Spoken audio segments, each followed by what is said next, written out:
10 દિવસ પછી વિસર્જનનો દિવસ આવી જ ગયો.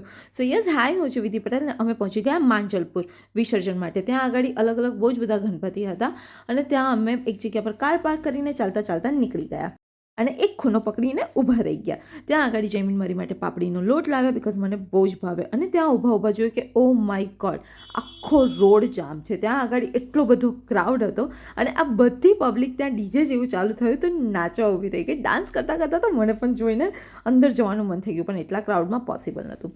એના પછી અમે પહોંચ્યા રુચિના ઘરે અને ત્યાં પણ વિસર્જનનો પ્રોગ્રામ હતો. ત્યાં આગળ બે ટાઈપની મને ફિલિંગ આવી રહી હતી. એક તો હેપીવાળી ફિલિંગ અને એક સેડવાળી ફિલિંગ. હેપીવાળી એટલા માટે બિકોઝ અમે બધા ત્યાં આગળ ભેગા થયા હતા અને એટલો ડાન્સ કર્યો અમે બિકોઝ ત્યાં આગળ બહુ જ પોઝિટિવ વાઇબ આવી રહ્યા હતા. અને સેડ એટલા માટે બિકોઝ આજે ગણપતિ બાપ્પા અહીંયાથી કૈલાશ જવાના હતા, એટલા માટે વધારે સેડ હતી. પણ એમને વિદાય તો હસતા હસતા જ આપવાની હતી. સો અમે ડાન્સ કરતાં કરતાં આપી. એના પછી ફાઇનલી વિદાયનો ટાઈમ આવી ગયો અને જ્યારે વિસર્જન થઈ રહ્યું હતું ત્યારે મને એવી ફિલિંગ આવી રહી હતી જેમ કે મારું ફેવરેટ પર્સન અહીંયા ગાડી આવ્યું છે અને ઘર છોડીને હવે એના ઘરે જઈ રહ્યું છે અને મારે એને નથી જવા દેવું. બટ આજના માટે આટલું જ. See you soon, by.